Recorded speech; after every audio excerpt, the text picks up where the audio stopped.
All right, guys. Well, thanks for joining us. Thanks everyone for joining us. Join the Pathmaker podcast. My name's Dave Darmstandler. I'm the co-founder, co-CEO of DataPath, and I Morning. have Sam and Chris here with us. And Sam, I don't know if you mind introducing us, and then Chris after. Yeah, no, happy to do it. So, Dr. Sam Romeo, I'm a primary care and sports medicine physician um, in Northern California, partnered with this guy, Dr. Chris Hawley, for the last 20 plus years.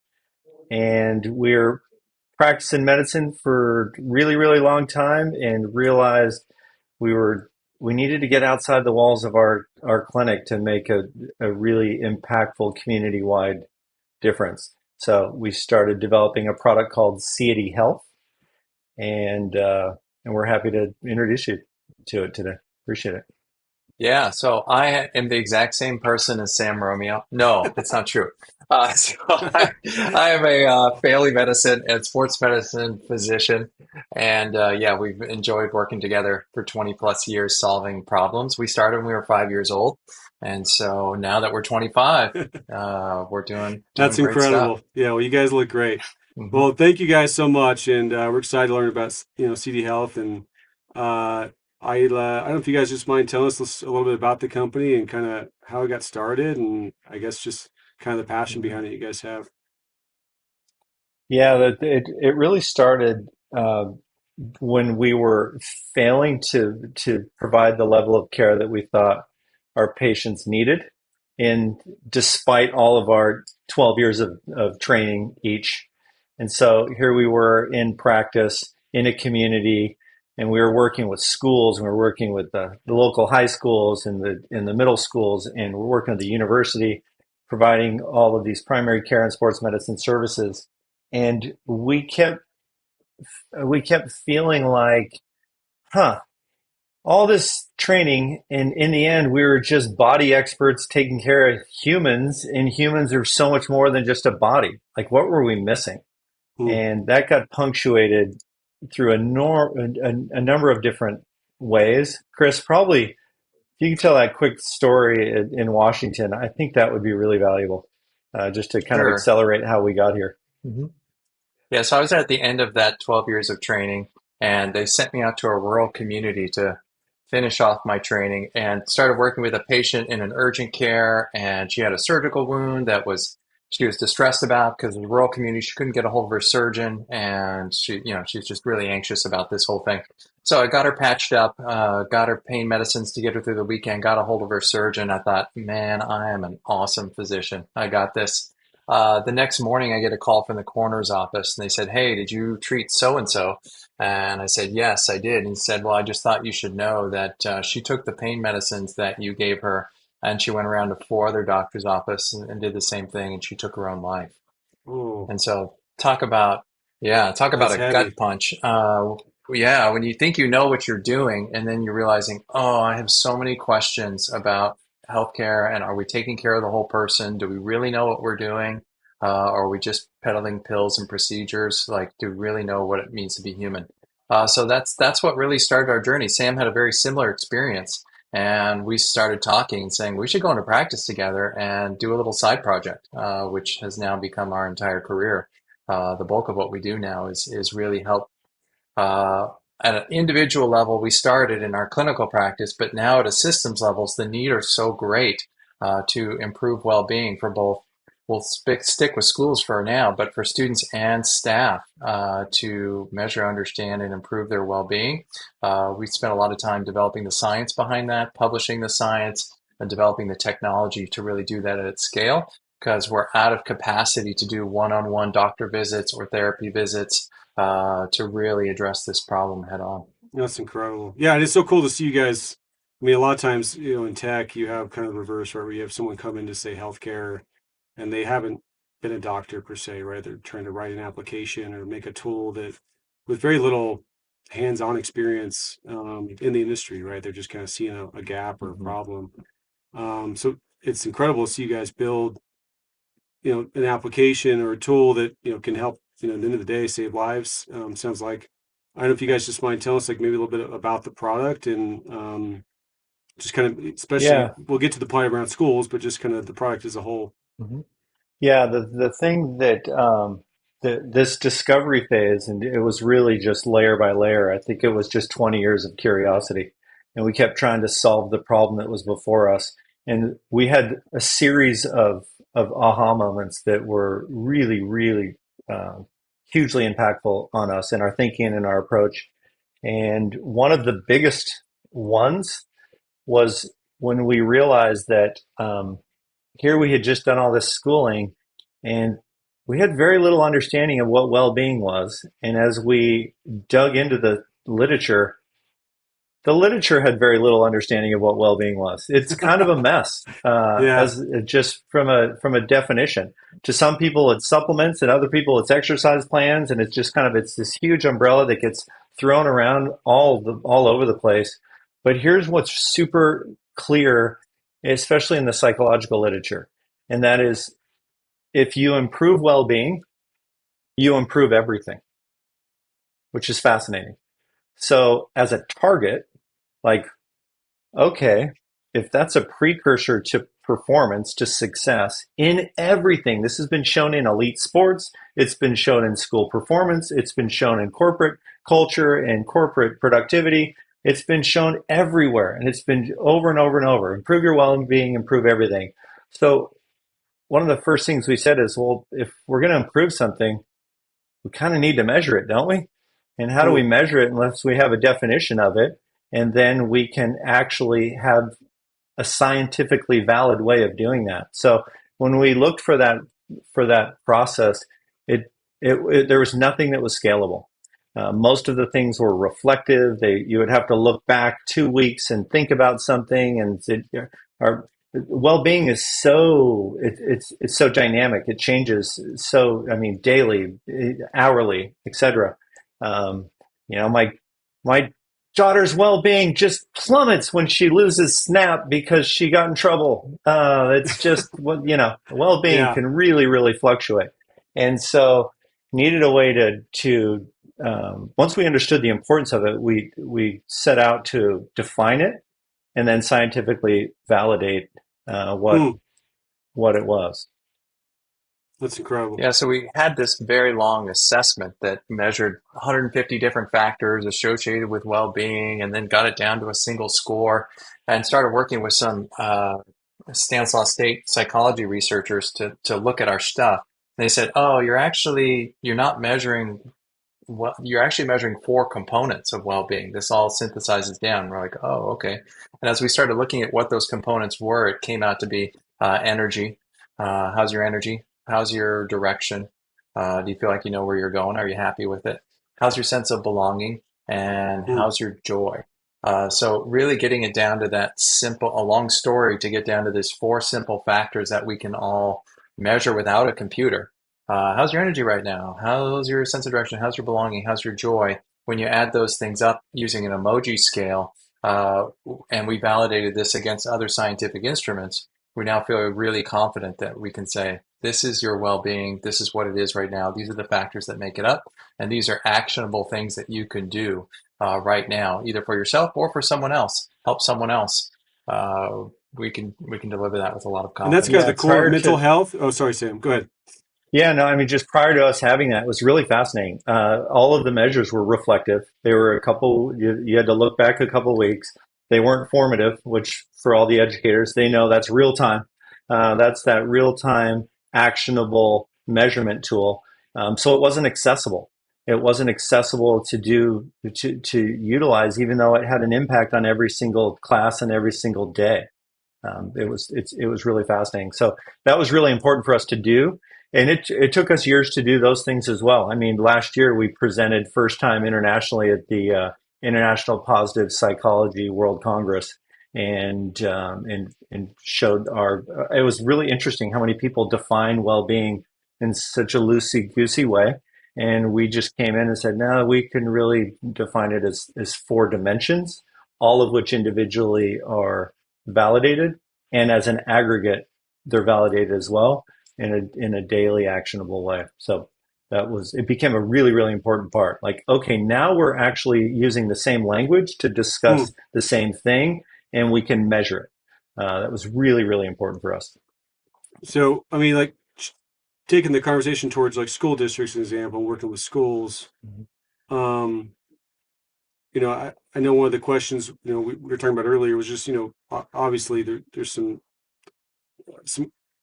different districts. There's a lot of different areas, throughout, the United States but as far as, what you guys, are seeing is because this has got to be new to a lot of districts you're working with. I assume they haven't rolled out a tool like this in the past. Is that correct? Hmm. Yeah, no one is measuring well-being currently, not at Yes. scale. So in the education systems we talk to, a lot of them refer to the multi-tiered system of support, this triangular diagram that kind of describes tiers of support. And where we live is on that universal services layer, the universal well-being layer, where we can give a scalable product that takes 10 seconds a day to measure for every single student and staff member. And that really helps them have something that goes, oh, so this isn't like a huge long curriculum or some massive initiative we have to put in place. Is no, it takes 10 seconds a day.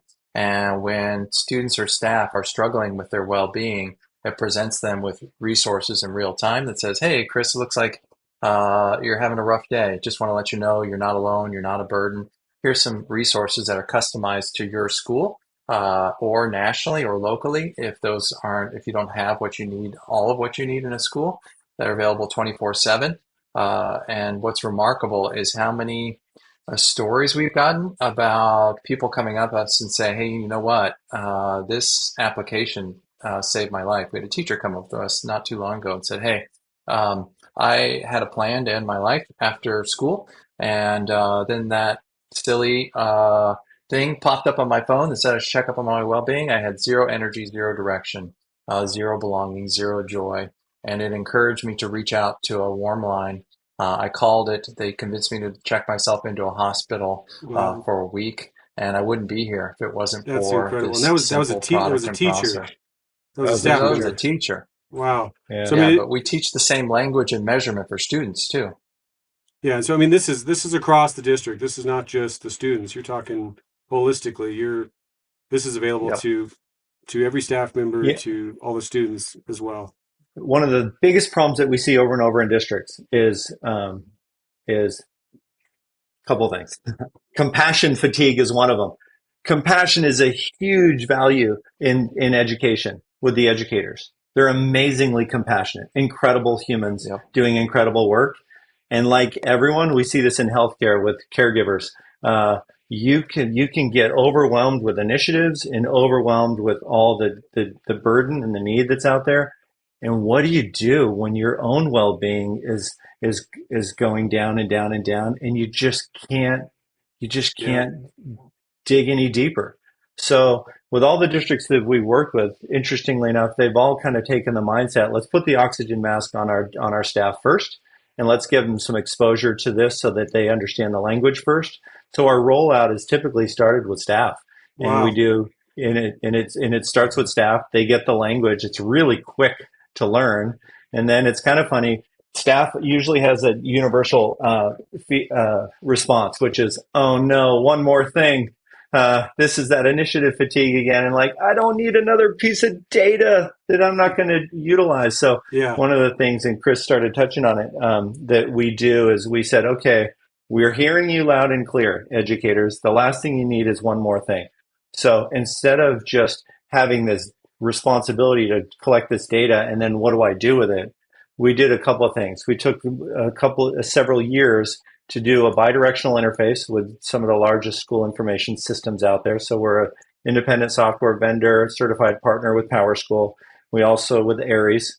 So we have a bidirectional interface. So on a device, whether it's a mobile or web application, an individual student can check in and it shows up right in the school information system real time where the teacher's doing roll on their roll call page, which That's is like, incredible. okay, now there's visibility to it.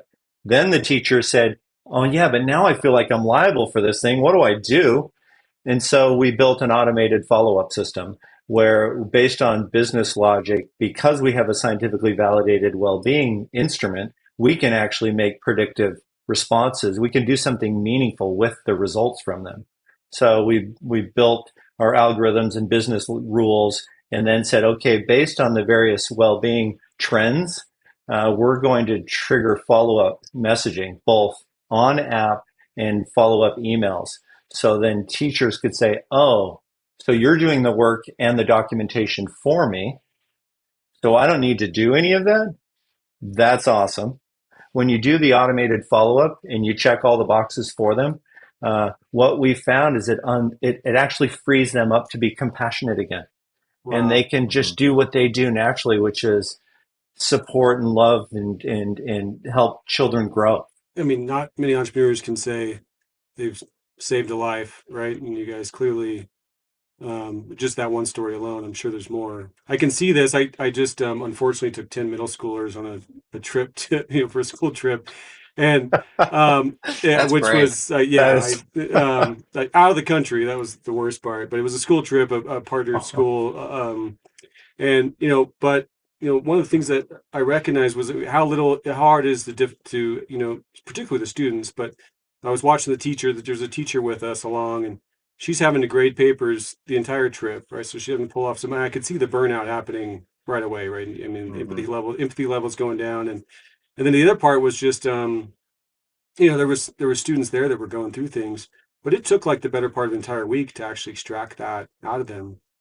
And I think they would Hmm. be a lot more comfortable doing that with a device because they're so yeah, naturally Yep. on that already, as right. opposed to trying to get it out of conversation. And some of these things were pretty dark, that they were going through. Yeah. But what the school districts experience is we're in that tier one support. This is actually really fun.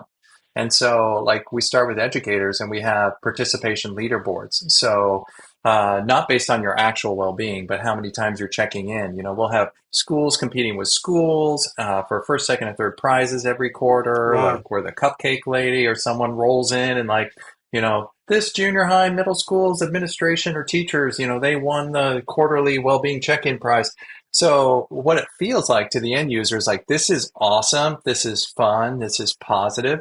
And we love this, even though on the back end, what we know what we're doing is we're getting places for silent sufferers to reflect and say, oh, okay, people care about me. There's resources. And I don't have to raise my hand in class or in the teacher's meeting and saying I'm struggling. I have an outlet for that.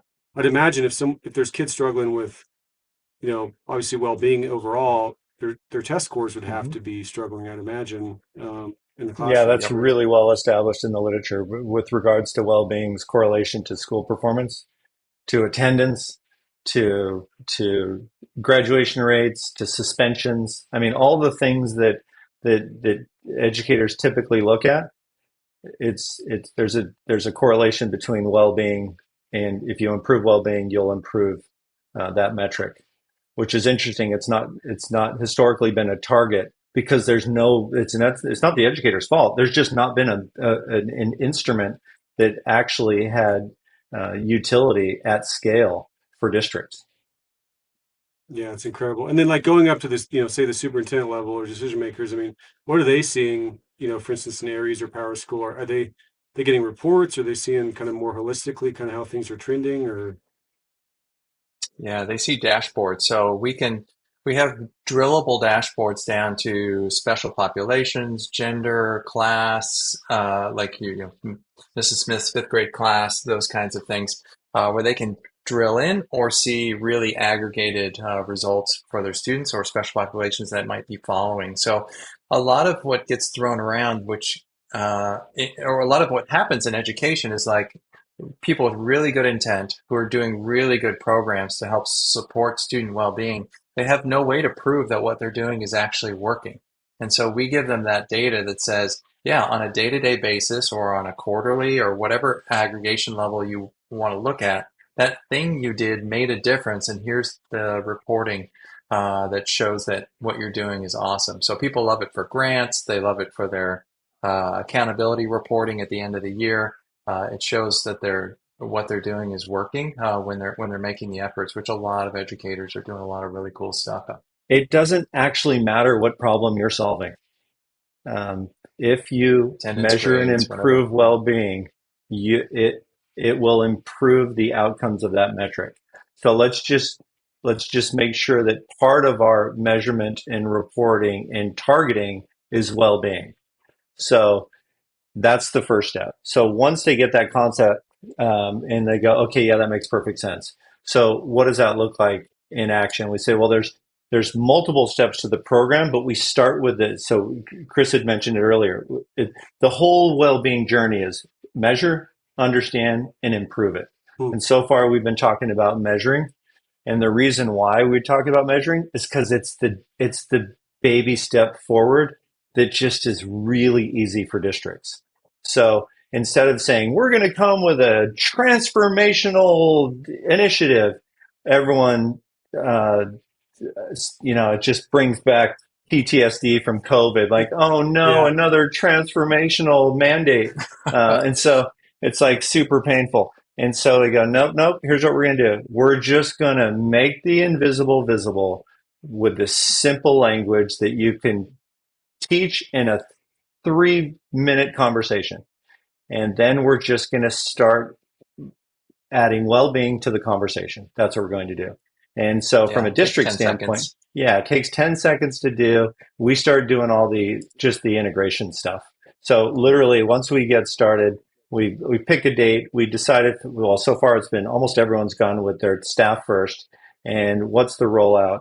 And then it becomes really simple because we have the bidirectional interface. We typically will do the measurement phase of the rollout for a few weeks just to, again, to get the toe in the water and say, okay, this is this is not burdensome. It's interesting data.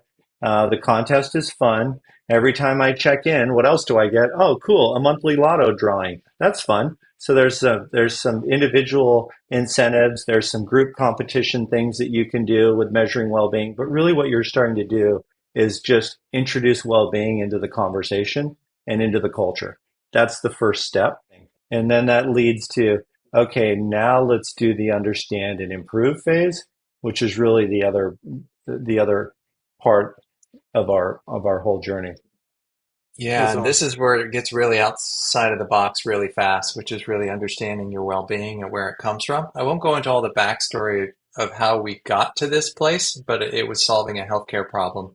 But it's really a universal problem where how do I understand myself and my own core values? And when you do, there's so much research. This originally came out of Stanford in 2006, but it's been replicated more than 50 times. When students or staff or anyone knows their core values and reflects on them, three things happen. Their well-being goes up. Great, Wow. because that's good. We're measuring that. Their psychological distress goes down. Awesome, because we're doing it at scale instead of everyone needing a therapist, which some days it feels like we all need a therapist. Therapists are great. And then performance goes up in schoolwork, it goes up in work performance, and it goes up in athletics as well in sports. And so what we do is we develop a scientifically validated measurement for how people find their four core values among 37.9 million different possibilities. We developed a search out an algorithm, a matching algorithm, so that you could do it in 5 minutes. Put it on the app and the web, so that everyone can go, oh, the starting point of my well-being is understanding who I am at my core, Hmm. and then the goal is to live that out in everything I do. But what's really cool is the value transparency. My teacher has their values, this student has this values, this Yeah. student has this values. And so, how does that play out? I'll give you one quick story that's fun. My wife is actually doing this in a fifth grade classroom in a really underrepresented district, and this little girl, where if you look at the socioeconomic status, you go, okay, all these kids are in the same boat. But this girl, her top core value is innovation. So my wife goes, hey, what's up with innovation? Well, how does that? She's thinking she's going to hear something about video games or Candy Crush or something. And she's like, no, innovation is really important to me. I want to design a coat that has electronics built into it so that when it's warm outside, it cools you down, and when it's cold outside, it heats you up. And you go, okay, this kid, what does this kiddo need for her education? How should the system support her now that we know her values and how she Wow. wants to live them out? And the girl next to her, where if we only had demographic data, we'd say is basically the same person by the system setting, is creativity and nature and spontaneity and beauty and what she loves. What does she need out of her educational experience now that we know the core of her, what motivates and inspires her, and what is going to give her well-being when she lives it out. That's So now incredible. that we put that on the SIS and make that available, and it slowly transforms the entire educational experience as people Yeah, start to that's put this amazing. Because into yeah, you wouldn't practice. even think about it that way, but yeah, the whole idea of you take kids, and you have say you have 10,000 in a district, and you don't mean to do this, but you don't individualize them in the way they need to be in order to get what they need, right, and to really flourish. You don't So, have I the mean, to data hear a to do story it. like that, yeah, you don't. I mean, it's just, and there's too many kids, right? I mean, when you look at teachers now and the size of the Mhm. classrooms and just their workloads, I mean, it's a lot. So, it's incredible, guys. I mean, Yeah, go ahead, it's Tim. really amazing. So I have four daughters.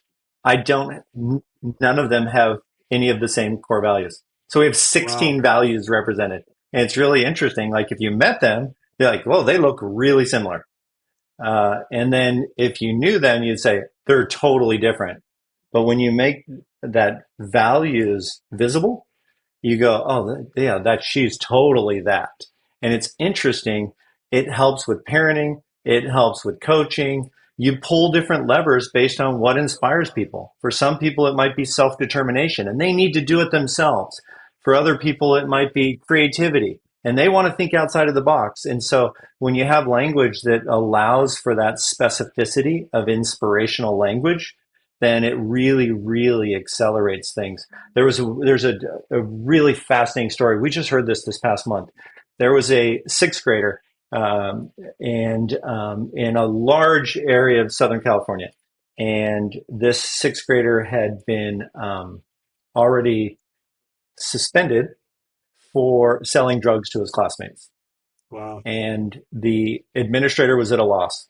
They had tried all these things, nothing was working, and they said, "We're not sure we really don't know what to do. It's really challenging with the infrastructure at home, et cetera. What do we do?" So the administrator actually just on their own said, well, I'm going to do their core values with this person. Did the core values and found that the number one core values on this individual was service. Hmm. And without any prompting at all, this sixth grader started thinking about service. And the administrator says, so, what can you do in a healthy way with service? And he came back and said, I know what I want to do. I've There have been various times in my life when I didn't have a home, and it's getting close to Christmas, Wow. and I want to bring socks and blankets to people that have no homes. And he had organized on his own, without any prompting from the administrator, 10 other classmates to put together socks and blankets to bring to a homeless shelter. And the administrator was like, it's amazing when you just see somebody unleashed by what's inspiring them from their values, Hmm. and live it out in healthy ways. Well, thank you guys so much for taking the time to talk with us and share about Seity Health. And I mean, I guess if people are interested and they want to talk with you guys about their district, I mean, how did they find you and how do they reach out to you? Yeah, easiest way is just to hit us up on the website. So Yeah. it's Seity Health, and it's a real word, Seity. It means an expression of your true self, which is really what we're trying to do is get everyone to know their true self, live it out in awesome, healthy ways. And that's going to be the antidote to a lot of what we're facing right now. So seityhealth.com, put in an inquiry and we'd love to talk with you. That's incredible. Thank you guys. Sam, Chris, it's great having you and appreciate you guys joining us today. Yeah, it's great Yeah. Yeah, seeing you both. thanks you guys. Thanks Yeah. for what you do too.